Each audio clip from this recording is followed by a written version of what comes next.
It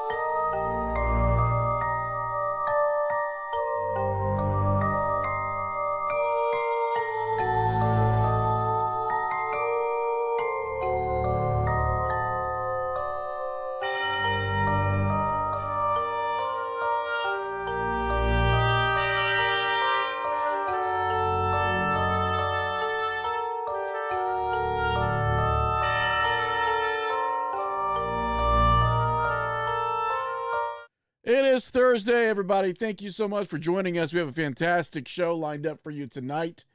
Contrary to what everyone is saying, we're going to have a great time. We've got, as always, my partners in crime, Rob Pastilli, representing the East Coast. How you doing tonight, Rob? I am living the dream. Nightmares qualify. Sean Ed, one nightmare at a time. How are you doing this week, Sean? Doing good, doing good. Me and Rob getting ready for our birthdays. Yeah, big time. That's great. Mm-hmm. Great. I got a really obscene pinata for you. It's actually just not a pinata. I just can't pay that girl down the block anymore to do that. Keep punching you in the nuts. Actually, just me. Until the candy pops out. It's just me, a dark room, and a yardstick. Sorry, guys. I'm okay with it. I had to cut back my birthday spending this year. We got a great show lined up tonight. It's fastest on the internet. This is Night Terrors Radio. I am one of your hosts, one of three, Ash Hamilton of horror-fix.com. That's horrorfix.com. I have Joshua Brucker with us tonight. We will be talking found footage. We'll be talking film. We'll be talking Mothman. How are you doing, Joshua? Yeah, I'm doing good. How about you? We're doing great. We're always doing great. We smile through the pain. That's how we do it. We're also the crying on the inside kind of clowns, but that's going to be okay because we're going to have a lot of fun tonight. We're going to provide our audience with just enough entertainment that they'll watch about 5 or 6 minutes of this before they move on. And I think that that's a pretty good bounce rate for me, so I'll take it. Mm-hmm. Anytime you can go 5 minutes, that's a good deal. Yeah, and that's not very often. That's why they call me No Neck. We're going to have a fantastic night, everyone, because the self-denigration has already started, and we're not even into our news yet, which brings me to the news.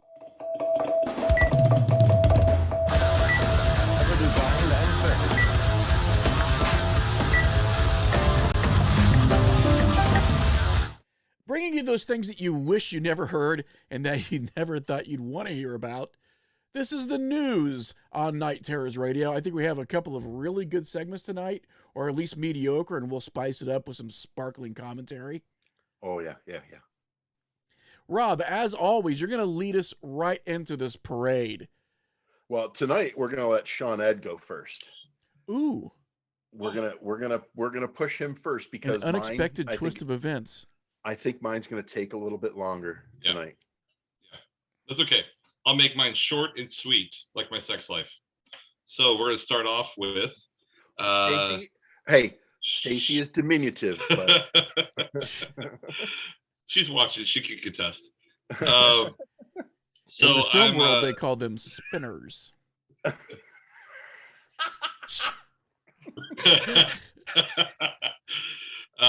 So somebody told me that. Yeah, no, that sounds legit. I heard it somewhere. Third-party information. So tonight, this story comes from The Mirror, and we have a UFO expert accuses NASA of hiding facts after spotting an old boot on Mars. Now, supposedly, this guy, Scott C. Waring, which actually, I did a little research on this guy. This guy's been around the block for a while. And he has in the world of boots or the world of ufology? I don't know if he's got like the foot fetish thing going, but he's definitely been around in ufology for a while. So, I don't try to judge. We know that he served a 9-year stint as assistant manager at Shoe Sensation. Shoe Carnival. And that's enough credibility for me. Right? Now he's the shoe department manager at the local Walmart. That's only moonlighting. Right. All the $14.99 work boots you can have. So evidently this guy Scott, he likes to find stuff watching the Mars rover, and he likes to see what he can pick out. He doesn't try to discredit that they actually have a rover on Mars. He just keeps thinking that the Martians have a lot of leftover junk that they like laying around. And that proves that the Martians, at least at one time, were there. I looked up some old stuff. He's found evidently like an old, he believes is somebody lounging around with a martini. Yep. He found, yeah. Did you saw that one? Yep. It's really like laid back and just kind of hanging out. Yeah. And then there's another one where Those fucking Martians aren't doing shit. No, they're I'm not building canals, pyramids. What assholes? Continue. Just sunbathing. And but on the flip side, he's also found a Bible, he believes. So they're very, very religious. And I believe it's pronounced Bibli. Oh, excuse me. Sorry. So the only thing I can surmise, and this guy's been doing this for a while now. He actually had a channel for a little while where he would let people know all the different stuff that he found, gateways that he supposedly found. He evidently found some fencing at one point, like a picket fence, I guess, that they had there. Moving on up, Weezy. Right. I was just about to say, even Mars has a Gladys Kravitz. I think that at this point, this guy just really believes that Martians are kind of the trash mart of the solar system. And I mean, I like a flea market. And I know that I personally love throwing down the gauntlet when we're talking about the Earth being thrown in there. It's kind of like, the It doesn't sound like an observation. It sounds like a competition. Yeah. Yes. Yeah. It's basically Mars is like, here, hold my beer. And my boot. So yeah, that's what I got going on in the world of news recently is boots on Mars. And were the pictures accompanying the text? Like, did you see the photo? Yeah. Was it convincing? And I saw the photos. It wasn't like a really cool cowboy boot or anything, more like a galosh, like maybe something you'd wear if there was water on Mars. I'm missing a size 10.5 Timberline. Yeah, no, okay. Sorry, but good try. All right, Rob, you got to follow that up. Trash on the red planet. That's gonna be a tough one. Yeah. All right. So a couple weeks ago, we decided that we were gonna, Florida man. Well, I have just decided that every week, all I am going to do is type in Florida man and grab the first news headline that comes up. So while doing show prep on Tuesday, I typed in Florida man, and this is this week's story. And I'm going to run with Florida man and take the news story until this, runs dry. So we might be doing so never. So this week's headline comes to us from WHIO TV in Florida. And on March 21st, Larry Silver reported that, let's see here, police have arrested a man on drug charges after they found him shouting for help because he was locked in a porta potty. So, do we have a timeline of events here? The deputies with the Collier County Sheriff's Office were called for reports of a suspicious person, and they heard yelling when they arrived. In their report, deputies said they observed a foot sticking out of the bottom of the single porta potty. Oh, God. I don't want to know which side of the bottom of the porta potty the foot was sticking out. I don't want to know. I don't want to know. A single act of heroism says it was right on top. Although we don't know how it happened. The deputy said he could also hear the man yelling for help from inside. It doesn't really give a too much of a timeline other than they found him when they released him. He had a baggie in his possession that tested positive for fentanyl, as well as a syringe. Wow. So apparently he was on the nod, well, on the pot, and just like woke up and couldn't figure out how to turn that little occupied vacant thing. Just another day in the Florida Park Service. Yeah, just another day in Florida. Right. I mean, I have a feeling, like we've said before, if you give me Florida Man and just the most bizarre Florida Man NutriBullet, I'm doing it right now. It just popped into my head, so I'm doing it. I just want to see what happens. I something's going to come up. It always does. Always. I mean, it almost never fails. No matter what we add to the term Florida Man, it usually happens. Tampa Army reservist claims injury by NutriBullet. See, what we need to do is we need to each pick a term. Yeah. Okay. I mean, one will have to sit out each week because it'll be Florida Man for one of us.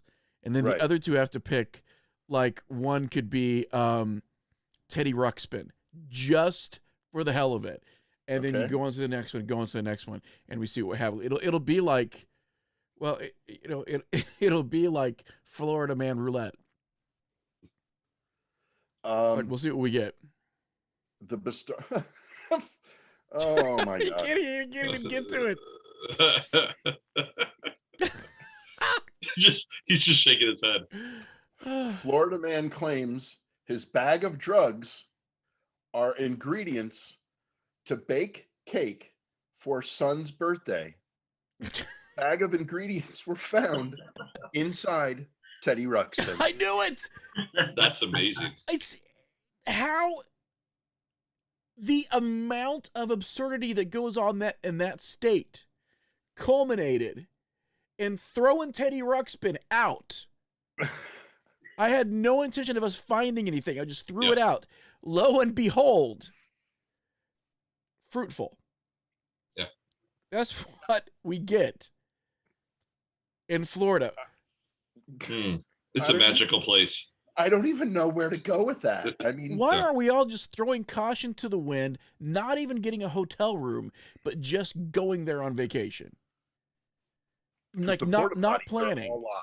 Not planning at all. Nowhere to go to the bathroom. Why? Because you'll get stuck in a porta potty, and then I'll have to hand over my fentanyl.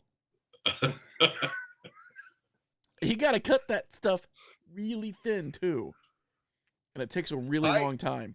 Now I really want to see the picture of his foot sticking out of the porta potty. I know I said I didn't want to know, but now I do want to know. I want all the pictures to be like badly photoshopped World Weekly News pictures too. Oh yeah. Where it's like a jungle behind him, because that's how they think Florida looks. Or like the guy with the bag in the Teddy Ruxpin. Like, I want to see it so badly. That's the news, folks. As always, we will talk nonstop right into segments that should involve our guests. So we apologize in advance to Joshua Brucker. We have a great night lined up for you, Josh. We can't wait to hear about what you've got in the pipeline. We're going to talk found footage. We're going to talk Mothman, and we're going to do that right away. So first of all, if you could, Joshua, if you could tell our audience a little bit about yourself, where you're from. We know you're an Illinois resident, sort of what your background is. Just pretend you've been sequestered by our audience. Yeah, no problem. Yeah. Just to piggyback off the Florida thing, I lived in Central Florida around Lakeland, in between Tampa and Orlando. I know where Lakeland is. I owned a house in Floral City. Okay. Yep. I was in I was Winter Haven. That makes sense. Oh yeah. Yep. So everything that you guys talk about happened on a daily basis. So. Oh, yeah. But we would be ill-advised to put in Joshua Brucker, Florida Man, correct? I did not live there long enough to, culminate any news reports. We'll do that after the show, Joshua, because that's how much we respect you. That's fine.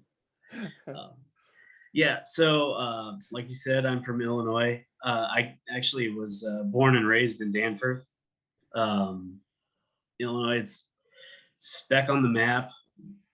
Isn't even a state interstate even crossing it at all. I had an ex that lived there. I'm actually familiar with it, and that's sad. Yes, that's fine. Um, It's like you don't want to most talk of about my- it, Josh. You're so dismissive. Like, that's fine. Move on. He's Move like, along. No, I don't want good. to. I don't want to turn this into a tearjerker. There's nothing to see here. My background is mostly just I have a love for horror movies. I'm a writer, and I've been writing since I've been a published writer for probably about 10 years now. But I've been writing for most of my life. As soon as I could put anything that I could on the page, and I just kind of coupled that with my love for horror films and my love for found footage, obviously started back when I was, I think, 12 when Blair Witch Project came out. And, fast forward to my adulthood, that's about the only genre that really terrifies me anymore. So I thought, why not? I had this idea for Mothman. It's been brewing for about 2 years now. And I was given the opportunity to kind of work on my own film and pursue my own dreams, here within my own family and everything like that. I have the opportunity to do. So it's all just culminated to this now. Now, have you worked on films prior to this in any capacity as a writer, etc.? Yeah. So I tried in the past to get some projects off the ground, but they were unsuccessful. I tried to do one for the road when it comes to Stephen King's Dollar Babies. Mm-hmm. I wrote the script for that, and we were, moving right along with it, but funding fell through with that. And then I wrote a short film titled The Late Shift, which is about a werewolf. And again, funding fell through with that as well. And I kind of put, my passions for filmmaking on the back burner, and I started writing more. But at the same time, secretly, I've always wanted to be, deep down inside a screenwriter. It's something that I feel like I was talented at, something I took to naturally. So when my writing kind of, hit an end, and I kind of wanted to move on from that, I've got a couple friends that are in the filmmaking business, and one of them, I bounced this idea about Mothman. I bounced it off of him, and he told me to pursue it, and I pursued it. So here we are. Mothman itself has always sort of interested me, especially because when we're talking about cryptids, it's a weird thing because we have the paranormal, including hauntings, even bordering on this, like demonism stuff, like demonology. But then we have cryptids, which they're just this whole sort of category in and of themselves, whole different rules. And these two camps are pretty much largely divided. There's a lot of people who don't want to mix their paranormal with their cryptids, and vice versa. But you can't really do that with Mothman. Like Mothman, it's got a leg in each of these fields, right? Yeah, no, totally. I agree. Which is what I before I keep stutter stepping myself, I really feel like this particular aspect, or this particular cryptid, before I get any further, like you said, does have feet in both tubs of water. I think it's right for screen adaptation. I visited Point Pleasant a couple years ago, and Mothman has always been my favorite cryptid, even growing up. And visiting Point Pleasant kind of spoke to me a little bit. Ever since then, I sort of had this growing urge to tell a story that sort of involved this cryptid.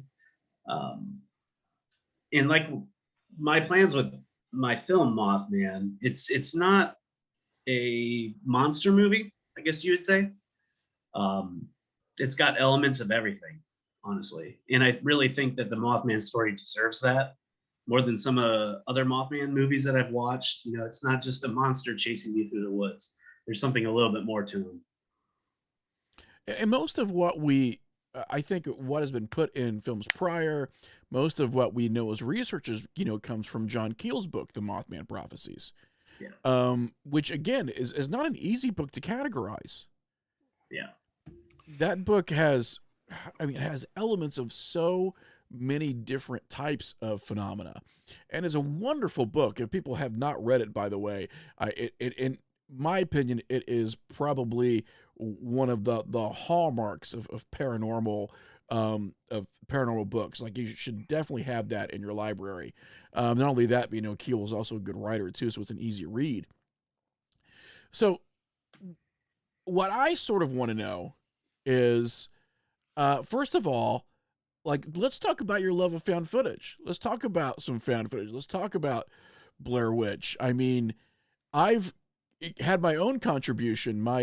The feature I directed is a found or technically sort of a found footage film. So I also have love for that subgenre. Yeah. But let's explore that a little bit, because you said that it's probably one of the genre's facets that still scares you. Yeah. I think because most of the time it speaks to the realism that I can still grasp onto. Every horror film has a level of suspension of disbelief, correct? Like, there's always something that we sort of have to give away when we watch a horror film. And I think found footage has, it depends. It really honestly depends, because there's a lot of found footage horror films that are really bad. And then there's a lot of found footage horror films that are really good. And, the ones that speak to me are the ones that sort of root themselves in reality a little bit more so than others do.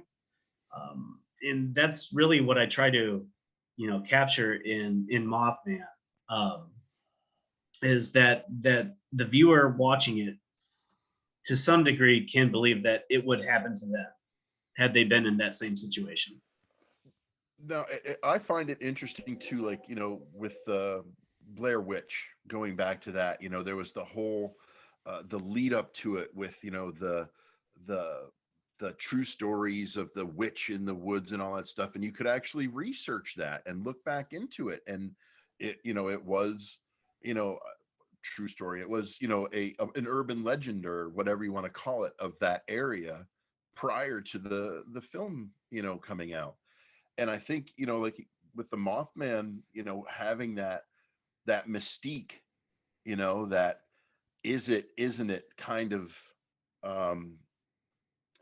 juxtaposition, having that as your, feature, that's a great idea, because it kind of gives you that room to be on the ethereal plane and not so much ethereal plane, Yeah. Yep. And, watching, Blair Witch when I was a kid, I grew up in, I already explained to you guys, Danforth. There's a small town not too far from Danforth that's it's called Shabance. And outside of Shabance is we've got an urban legend about a witch's tree. And it's supposedly a tree that, a witch was hung from. And if you're out there late at night, you could still kind of hear her moaning as she's hanging from the rope. And that kind of always that just called back to me. And that's kind of what I wanted to tap with my film, something that I feel like those sort of aspects are things that still terrify me today, because I can bring them back to my own childhood.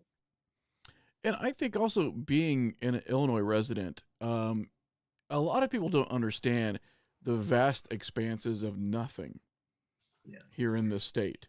It's very easy to think that there's something out there in the darkness. I spent a lot of time in New Jersey, New York, and there's a different kind of fear there, that can prey on your subconscious. But when you're in the Midwest, or even the Southwest, those vast expanses, that's very fertile ground for what could be lurking in the darkness. Yeah, I grew up on a farm in between Danforth and a small town called Ashcombe, right in the middle of nowhere. Fields, surrounded with corn or soybeans, depending on the year. But we had a 2-story house, stood straight up. I was on a corner room in the 2nd story, and looking out one of my windows was the open field to the barn that was on our property, and right in the middle of that open field was a was a pole with a large light on it. So I don't know how many times, if the wind was howling just right, I'd be looking out that window waiting for something to cross that plane into my own vision, thinking that something was going to come and get me. Um, that has a lot to do with my love for horror, my love for film today. That's really weird, isn't it? Like, like you go back to that childhood memory, and that most people would be like, oh, I want to stay away from it. But for some reason, we're drawn to it. We're drawn to those creepy childhood memories, the reminders. Yeah. And, horror films have always did that to me as I was growing up. It brought me back. And those are simpler times for me. Like those were wonderful times, growing up. No matter how often I was terrified, I loved being terrified. And I think that's really what draws me to filmmaking, is that's sort of, I want to, add to that a little bit. I want to be somebody, I want to create a film that somebody 20 years from now can say, hey, that scared the hell out of me. I want to make a film too. And we go through some weird transitions, especially when we're fans of this stuff as children. At least I found that I did as I got older, because when you're a child, the last thing you really want to see is something otherworldly. I mean, we cower in fear. We hide under our covers. We shrink away from the darkness when we're kids. And I live now in a house that's extremely remote. And I have nights where I look at the window wanting to see something. It's a weird trend, not wanting to see something staring back at me, because that'd be a real pants shitter. But at least to see something to sort of validate some of those childhood fears. You know what I mean? Didn't you have like a weird mask like hanging from a tree outside? Our property is weird. Yes, there's this mask like nailed to a tree like a death mask. And it was here when we got here. So we're not removing it, because I am well versed in horror enough to know you just look at it and you shrug your shoulders. You don't talk about how ugly it is. You don't speculate how it got there. You don't ask the prior tenants. You shrug your shoulders and you mow the lawn. That's how you deal with it. And that's how I've dealt with it. And I've been fine so far, except for this weird rash, the blackouts, and then the bloody feet in the middle of the night. But that's all. But yeah, I mean, as we get older, we're looking for that weird sort of validation. We're looking for that thing in the darkness. Obviously, we don't want to be confronted face to face with it. We want to keep it at a comfortable distance, because we've still got a measure of self-preservation. But and maybe that's why we do gravitate towards filmmaking, is because if we don't see it in that setting, then we can create it in our own setting, and we can do that sort of bizarre world building. I totally agree with you. I was doing that with my writing for many years, and I think that was my coping mechanism growing up. Was I always stared out that window waiting for something to cross. I did not stop staring, because if I had, something would, if that makes sense. Yeah, it does. I as soon as you said it, I was like, yep, it's the moment when you look away is when it's going to happen. Right. And so you gotta watch, because as soon as you blink, you miss it. I grew up in a very small town in New Jersey, and it was the same kind of thing. We had this apple orchard at the end of our neighborhood, and it was so. Sorry, my dog barked. It was one of those things that like we would dare each other to try and walk through the apple orchard at night. Like, go, you'll do it. Oh yeah. And that was very, very prevalent in a lot of the small towns that we grew up in the Midwest. Is there was always a story, regardless of how much credibility it had. There was always the story about the oldest house in town, or this beat up old road, the pump house lane and the terrors at the end of it. But there's always these stories, and that's always sort of fascinated me personally. Because for me, what it represents is it represents this gateway to another world. Yeah. One that, at least in my opinion, and this is probably where my Peter Pan syndrome comes in, but like, it's a world that doesn't have politics. It's a world that doesn't have 9 to 5 jobs. It's this fantasy world. This is like Neil Gaiman's Neverwhere. This is a place that's populated with rich, colorful creatures. This is Midian. These are all the places that you can sort of go, and that's, I guess, probably, one thing that's always fascinated me is this idea of a gateway, and I think that Mothman in particular really spoke to that, because of like Indrid Cold and these personalities involved in the story that were so otherworldly that they had the hint of a place beyond. The origins had to be a world far stranger than our own. Now, is this something that you're looking to incorporate into the film, or are we gonna see some relationship to Indrid Cold and some of the events that took place there in West Virginia? Yeah, certainly. One of my last castings that I did, I brought on Cheney Morrow. He's a native to Ohio, where I'll be filming. He was in The Wrong Turn that came out not too long ago. He was in Haunt, if you're familiar with that at all. Both of those with Damien Moffat, correct? Yep, just the same. They're friends. They often frequent the same films together and everything like that. I brought him on, and he's gonna play my Indrid Cold. And without giving too much away, I really think that the relationship between Mothman and Indrid, in my film, I play a bit more connected. That maybe other authors have played that up. He's sort of a humanly embodiment of the entity that I want to portray in that film, if that makes sense. Now, it's interesting too that you chose Ohio, because Ohio, Illinois, Indiana, even getting into Michigan, we have our own sort of weird winged cryptids. We've got some people right now in our chat talking about Thunderbirds. Oh yeah, that's from right here too. Yeah, extremely, extremely prevalent. So there's always been sort of this weird connection with winged cryptids of Mothman and Thunderbirds. I think that would be a fascinating topic to challenge too as a filmmaker. What can we do with Thunderbirds? Jersey Devil. Yeah, that too. I grew up fishing, the banks of all the rivers through here, and my dad always fascinated me with the stories of Thunderbirds, because they started back in the 70s. I know Mothman was late 60s, but in the 70s, people were being picked up by these large birds and carried for feet at a time. And I believe I think Champaign, Illinois had a sighting. I know Decatur, Illinois had a sighting. These are all things that speak to my childhood too. See, now I grew up in Northwest Jersey, and Thunderbirds was that dollar wine. And if you drank enough of it, you would think that something picked you up and carried. Right, yeah. That's just Boone's Farm here. Right, yeah. Oh, we were all taking the night train at my school. No, I love the whole Thunderbirds legend.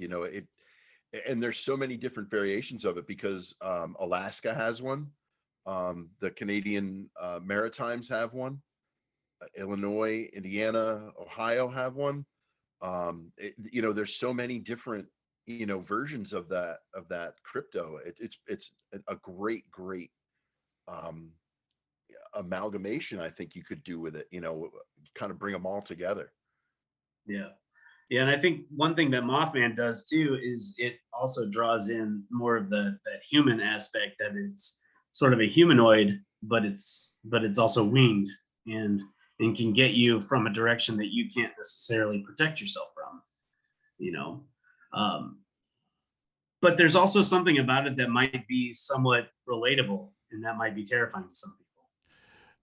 And I think you touched on something there that's important, Joshua, is that this idea of it being something humanoid in form too, because then it sort of lends this idea to the fact that this might also be an unknown intelligence. When you look at cryptids that are much more animalistic, we sort of just think that, these are big dogs out there doing their own thing, but they're just Right. not classified or categorized yet. But we look at the Mothman and something humanoid like that, and it just, again, it harkens to this idea of what kind of intelligence is behind those, those big red eyes. Yeah, I think it even separates itself a little bit more.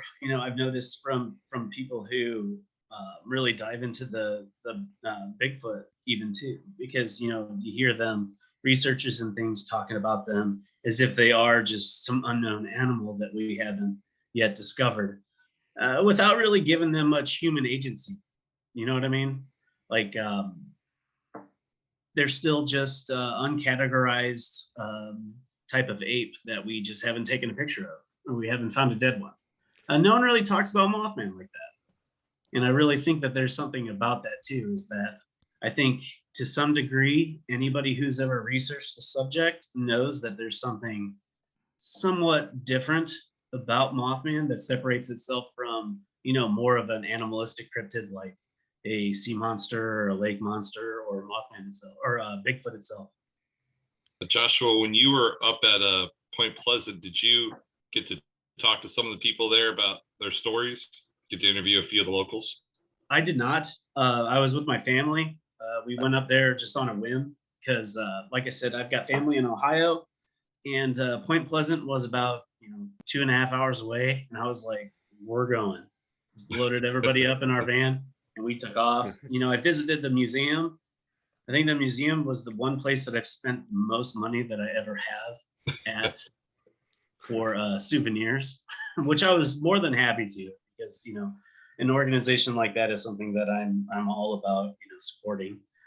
We took pictures in front of the statue there, and I had my fiance attempt to drive out to the TNT area, but after it got a little bit rural, everybody in the van sort of kind of wanted to give up. So we headed back to civilization, and that's been really my personal visiting of that area. But yeah, it's something that we're definitely going to return to with the film. We're going to be filming there, and the TNT area is something that we're definitely going to be exploring too. Nice. Do you believe that now I've seen a few different things on Mothman. Do you believe that it's an interdimensional happening? Are you on that camp of the the interdimensional, it crosses when it wants to, and that kind of thing? Or are you more inclined to be it's always here? Yeah, so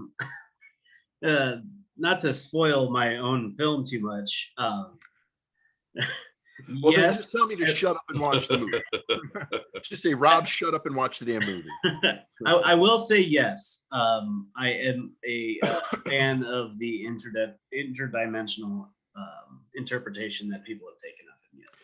Now, one of the things that I saw, I'm sorry, this is kind of a two-parter, but one of the things that I saw, apparently there was some kind of an old army structure in that area, and there was a munitions like depot kind of thing, like deep back in the swamp. And one of the things I saw said that maybe there was some kind of testing that went on in that building, in that huge cement building, that somehow created the rip. I found that to be incredibly interesting. The idea that we opened the door. Yeah. Yeah, that's yeah, exactly. And when I had watched a show that sort of explored that idea on TV, and it really spoke to my love for Stephen King with The Mist, if you're familiar with that. Absolutely. Mm-hmm. Which is just the exact same way. The government opened the door that they couldn't shut, which is based on Montauk. Yeah, that too. Yeah, that's definitely something that I think my audience will love to watch us explore with Mothman. So you had a very successful crowdfunding venture for this film. Yeah. Can you speak to us a little bit about that? Yeah, so we originally launched the campaign back in the beginning of February, just looking for a very modest donation goal of, about 3,000. That sort of would cover, a lot of our basics to really get the job done. Holy cow. It blew up a little bit, larger than I would have originally anticipated. Yeah, it's before the campaign drew to its original close after the 45 days, it hit close to $12,000. I'm still sitting at about 11,800 something. And we're in demand now, so that means that people are still able to contribute and purchase, perks that we have available and everything like that. But yeah, super successful. A lot of people on my team are responsible for sharing it, getting the word out. I've been doing nothing but promote this project for the past, 50 or so some odd days. And I'm sure a lot of my close family and friends are probably sick of me talking about it by now. But it's this project that I'm very passionate about, and I really wanted to convey that in my Indiegogo campaign. And I really feel like I did a tremendous job. Now, are there any houses of ill repute where just a little bit of that money is going to help make it rain? No. Well, we'll talk about that off the air. It's okay. That's fine. Yeah. That's the Butterfly Palace, not the Mothman. We don't want to piss off any contributors. It's it's Point Pleasant, West Virginia. Do you really want to see that? Ask yourself, do you really want to see that? I spent a little bit of time in the Black Hills of West Virginia, and in a place called New River Gorge, doing some whitewater years ago, and I can tell you one thing: if there was a strip club there, I would visit it. I would probably bring some grain and some corn. I think it's probably going to be more of a petting zoo than a strip club. The war there is apparently not over, as we saw a lot of combating flags. So I think it would have been a very interesting time to have found, first of all, how many people there have the same last name. I think that about the town that I live in now. I drive through this town and I see Confederate flags hanging in people's windows, and I wonder if they realize how far away from the Mason-Dixon line they actually are. And that technically it's treason. Yeah, it is. It's a war flag. Remember technically, it's treason. Remember, the outside world only sees Illinois as its hinge city. Yeah, like Chicago, people only know Illinois by Chicago. Yeah. So whenever you're like, I'm from Illinois, people will be like, "Oh, how far away from Chicago? A world, an entire planet, a almost. lifetime." Yeah. I live in New York. Oh, you live in the city? No. No. New York City down here, Rochester way over here. People in both states actively don't have power in certain areas. Or dirt floors as well. I'm closer to Toronto than I am to New York City. Again, hearkening back to our story about a boot with Mars. Yeah. We figured it out. We come full circle. It was not a boot that he saw. What he said was, while the Mars rover was out in a boot wandering, and there's the connection. There it is. Yeah. He's Canadian. So what are your plans for filming? When are you starting filming? I mean, you've got a somewhat of a production schedule, right? Yeah, for sure. Third week of May, we'll be in Ohio. We'll be shooting for about a week. We've got that broken down.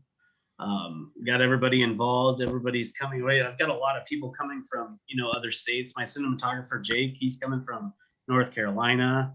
I've got a production assistant and her husband coming from North Carolina. I have even, a day playing actor coming from New York.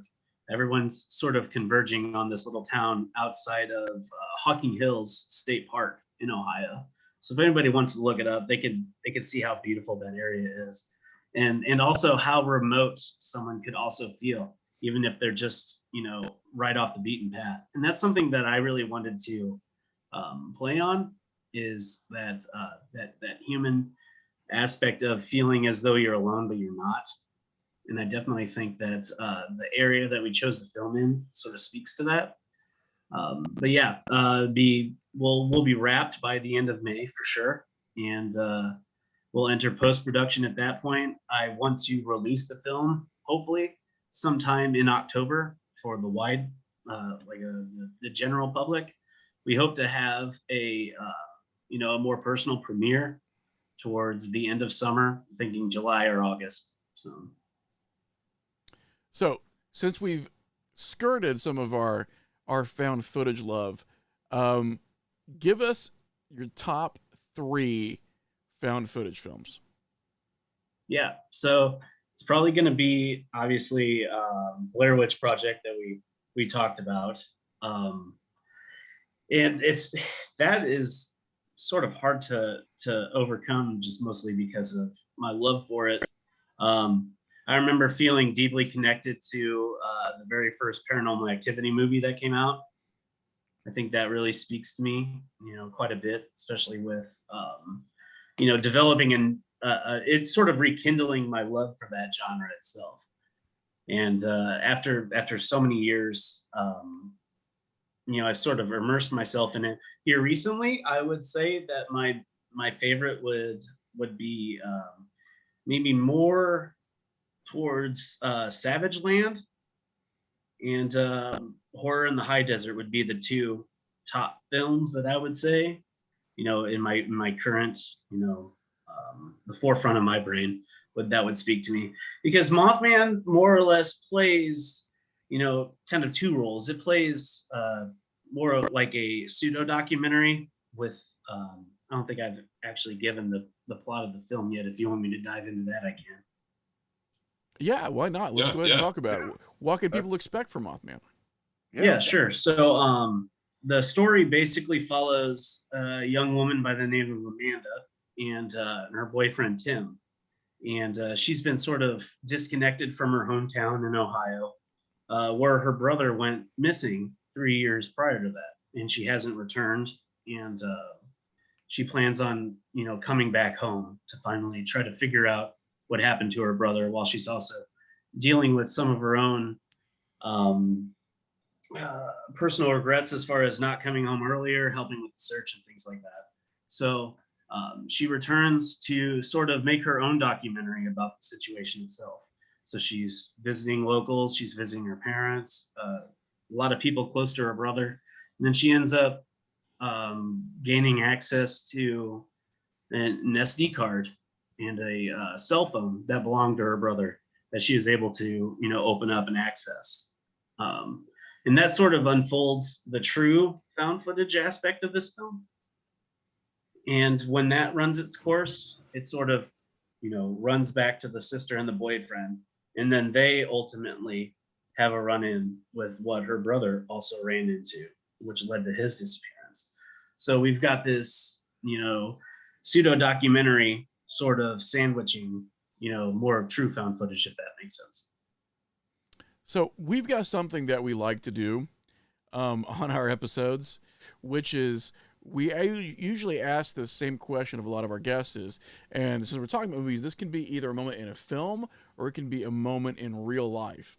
So it can either be an event that totally changed you, that was, scary, something dangerous, or it can be just a moment in a film where you were like, holy shit, like that's a real holy shit moment. So without further ado, we like to introduce the Pant Shit. And Shithole Meter. Jesus Christ. Okay, so tell us the event, and on a scale of 1 to 10, where it falls on the Pant Shit meter. Oh, there we go. Oh. And again, this can be either in a film, something that was extremely inspiring, or it can be a real life event. Sure. All right. Well, I'm just going to go real life, mostly because this is the only time this ever happened to me. So like I said, I used to, I like to fish a lot. And there was one time where my dad did not want to go fishing with me. So I thought, you know what, screw him. I'm still going to do it anyways. So I went out on the riverbank that we usually fish on. It's not too far from here. And, we like to fish late into the night. I like catfishing. So if you're going to catch a catfish, it's going to be, midnight to 2 a.m., So I'm out there just vibing, I guess, hanging out. I've got, music playing, and something to my left, I can hear it cutting through the woods, and it's coming closer, and it's getting louder, and it's breaking some branches as it's coming. And I'm not doing anything. I'm just sitting there, and I'm thinking like, well, I should have brought a gun because I'm alone, but I didn't. So I'm just SOL now. And it stops just before it crosses the the light that my lantern was casting. And I just sit there. I'm like, well, this is how I die, I guess. So I'm like, and then I can hear it breathing, and then I can hear its tags jingling, and I'm like, that's just a freaking dog, somebody's dog. And it's just panting, and I'm like, get out of here. And then it just runs off, and I never hear of it again. I never saw it to begin with, and never returned. And, it's got aspects of found footage to it, I assume. If I had a camera out, it would have captured the same damn creepy thing that I had just witnessed with my own eyes. So that dachshund just scared the crap out of you. They're so long. Yeah. And I really feel bad too, because if I had a gun, I would have shot it dead to rights, and somebody would be crying. Yeah, you'd have a dead dachshund in front of you. Yeah, but isn't that like a very weird feeling though, when you're sitting there and you go through all 12 stages until you land on, this is how I'm gonna die? Yeah. And nobody knows I'm out there because I didn't tell anybody. So I'm just, I'm gonna bleed out here probably. I don't know if that's like something that's just more common among people who are into horror, that we go through those stages so quickly. Like we don't pass go or collect $200. We're just like, I heard something. This is how I'm gonna die. Yeah, you start looking in the tackle box.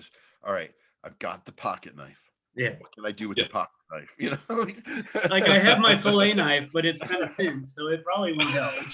I've got a spare button, a dime bag full of bad weed. I can only imagine what it would be like if and a Charleston chew. Intoxicated or inebriated to some degree. I probably would have started crying and just fell over.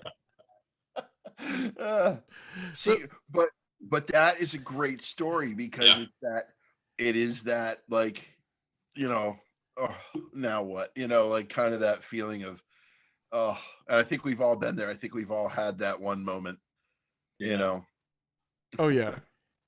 Yeah. Now I want to do a bit of a round table here because I'm always interested about, especially because I have a love for found footage. I'm always interested in what everyone's thoughts are in found footage. So we'll do Sean and we'll do Rob as well. So Sean, notable found footage film that impressed you, and it can't be the one that you're in. Okay. Actually, it could, but still, I think it could be. Yeah. Let's not do that. Right. Honestly, like I really enjoyed the Paranormal Activity movies. I think that what I liked most about it is it kind of broke some molds when it came out, but really what I loved about it is the fact that they continued on and create a mythos, and they started interweaving with each other. Not to give away any spoilers, but if you start to watch them, and I haven't seen the new one yet, but I know they all kind of tie in together. And I think I love world building. So I think that's the fact that you can make something that people believe, and you can, you got like creepypastas and stuff like that people start really following that kind of weird folklore that we create on the internet and through media. I find that amazing. I think that's what storytelling should be. So I really like them, and they're good jump scares. Good answer. Rob. I'm going to be boring. I as you know, once wrote an article for Horror Fix just decrying the found footage film and basically just, you know, begging for people to give me a break from it for a little while. And I hated the Paranormal Activity shows. I am a paranormal investigator. None of it was even remotely close to anything that would ever be real. And if it was, I would have camped out. But I have rediscovered my love for found footage. And it was a rewatching of Blair Witch that did it. And there's so much that I found in that movie that just it made me think about, you know, I grew up in Morris Township, New Jersey. There were cornfields and apple orchards, and as kids we would go out and play in that, you know, and then it would get dark, and then you'd be walking through the cornfield and you'd hear the, you know, like the just the weird noises that inevitably come through a cornfield, and then the stories would go back to, you know, the big mansion that was up on the hill and the creepy people that lived in the mansion. And it was that feeling, like exactly what Joshua said, that it brought me back to remembering, you know, being 8, 9, 10 years old and having that I'm scared, but I want to see what's going on kind of feeling. And Blair Witch did that. It gave me that I want to see what happens next. I you know, like, this is so crazy. What's going to happen? And I remember the feeling when it came out of not knowing, was it real? Was it made up? It was disguised so well, you know, and now I'm back to loving the found footage films again, because it just seemed like there was, you know, like October there was one, November there was one, December there was one, January there was one, and it just kind of got beat to death for a little while. And you know, and it's weird, but and I'm not saying this because I'm on the show with you guys, but watching Holes in the Sky is what got me to go back and watch Blair Witch. I'm glad we could do that.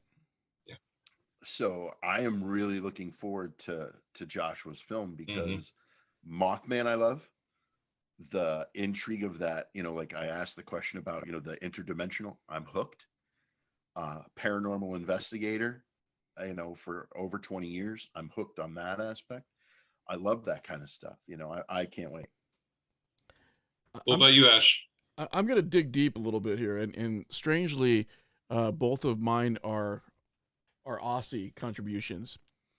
I was extremely impressed with both Lake Mungo and The Tunnel. I found both those to be extremely well executed. And then we'll go ahead and switch to one that's definitely more mainstream, but one that I love because it incorporated history, and I think as far as some of the set pieces, they're a little more elaborate, but As Above, So Below, I also really enjoyed. Yeah. That was one that sort of came out of nowhere for me, and I really enjoyed.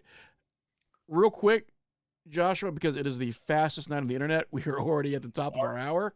Are you kidding me? Yeah, we're there. Yeah, we're already there. Where can people learn more about the film? Is the crowdfunder still open? If not, where can they contribute? And what are some of the social media channels people can search out?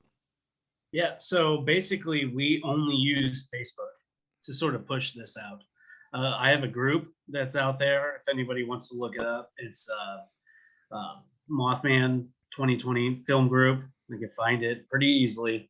My name is pretty, unique. It's just Joshua Brucker. You can find me there. I'm open to adding anybody that's interested in the film, point you in the right direction. Just searching Mothman on Indiegogo will take you right to our campaign. It's still open. Like I said, it's in demand, so it'll be open for about 6 more months, as much as I could figure, maybe even longer than that. And all the perks are still available, and everybody can contribute it to it as much as they'd like. Well, we can't thank you enough for being on with us tonight, Josh. And I urge everyone, definitely go check out, what they can about the film. We can't wait to see the end product. We can't wait to have you back on after the movie is released. So sure. From everyone here, thanks everyone who was in the chat room tonight, everyone who stopped by to say hi. I know we had a lot of conversation going on, a lot of people talking about fan footage in the chat room, people talking about Cloverfield, also people talking about Lake Mungo. We can't wait to tell you what we've got going on the next few weeks. So stay tuned. You got a couple moments off the air for us, Josh. What's that? You have a couple moments off the air for us. Yeah, for sure. All right, everyone. Have a great night, and we